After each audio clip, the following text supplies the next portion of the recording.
जय जगन्नाथ। आसंतु दर्शक बंधु, आज आम आलोचना करिबा नररु नारायण किपरि होई परिबा। संकल्प शक्ति द्वारा समस्त सिद्धि किपरि प्राप्त हुए। हाँ आज्ञा, स्वल्प समय भितर विषय वस्तुटी को आगे नेबा। मानवर कौन निर्दिष्ट लक्ष्य आनंद और फूर्ति नुहे, मनर एकाग्रता और दृढ़ इच्छा शक्तिर अन्य नाम हेउची संकल्प शक्ति। अन्य मतरे बुझिबाकू गले संकल्प शक्तिर अर्थ हेउची मानसिक कर्म स्थिरीकृत कार्य बा एक लक्ष्य न पहुँचवा पर्यंत निज कर्म को परित्याग करिबा नहीं। साधारण मानव थरे संकल्प उपनीत हेले से कार्य को संपादन करिबा पाई असाधारण शक्तिर अधिकारी होइथाय। यदि कौनसी साधारण मानव थरुटिए मात्र संकल्प शक्ति को आदरी निए ना, ता जीवनर सबुतक पुण्य फल अजाड़ी हो जाए। पंगु भी गिरी लंघन करिपारे, दिव्यांगना माने मध्य समस्त कार्य करिबारे सक्षम होई पारि थांती। संकल्प मध्य प्रतिज्ञार भाव प्रतिफलित होता है, किंतु वास्तव क्षेत्र में प्रतिज्ञा संकल्प ठारू बहु गुण भिन्न थाए।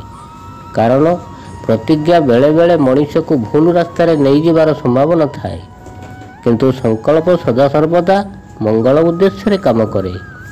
व्यक्तिगत भाव हेउथाउ बा समाज कल्याण उद्देश्य मध्य होइथाउ, किंतु प्रतिज्ञा जेतिकी भल एवं सेतिकी मंद।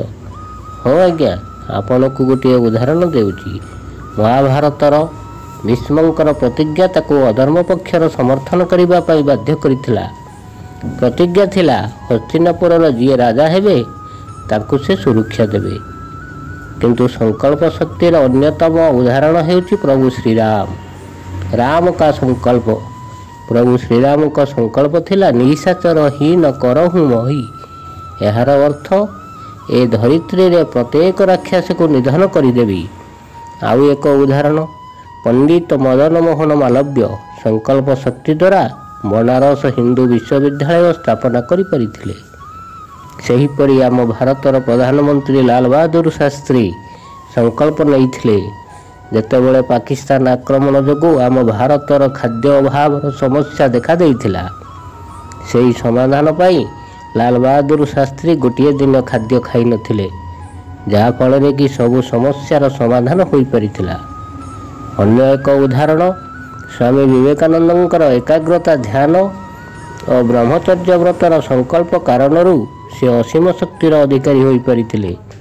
से साधारण नरेनरू विश्वविजयी विवेकानंद रूपे परिचित होई गले।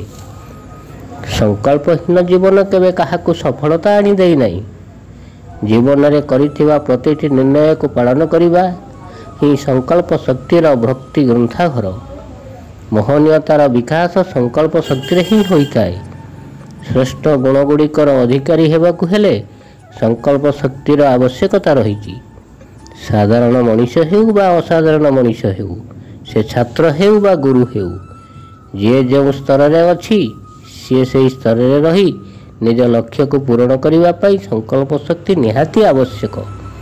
प्रत्येक दिन परोपकार करिबा, निजे निजर नित्यकर्म को पूरा करिबा, संध्या और सकाळ रे प्रभु को ध्यान करिबा, धर्म विधि आचरण करिबा, दिनचर्या को पालन करिबा एवं सत्य कहवा इत्यादि संकल्प शक्तिर उदाहरण अटे।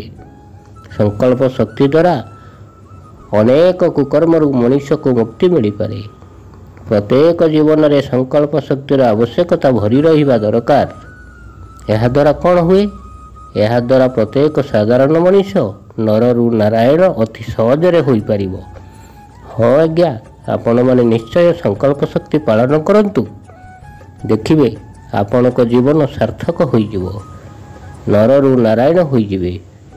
जगत रे संकल्प शक्ति ही सत्य। सत्य ठारू आउ भल पदार्थ ए दुनिया रे कौन अछि कहतु आज्ञा। ए आमर ए भिडियोटी आपण मानकु निश्चय भल लागिथिबो। भल लागिथिले लाइक करी शेयर करि दियंतु। कमेंट बॉक्स रे निश्चय यार मतामत जनांतु। एही ठारू आम आलोचना को शेष करिबा। विदाय दियंतु। नमस्कार। जय जगन्नाथ।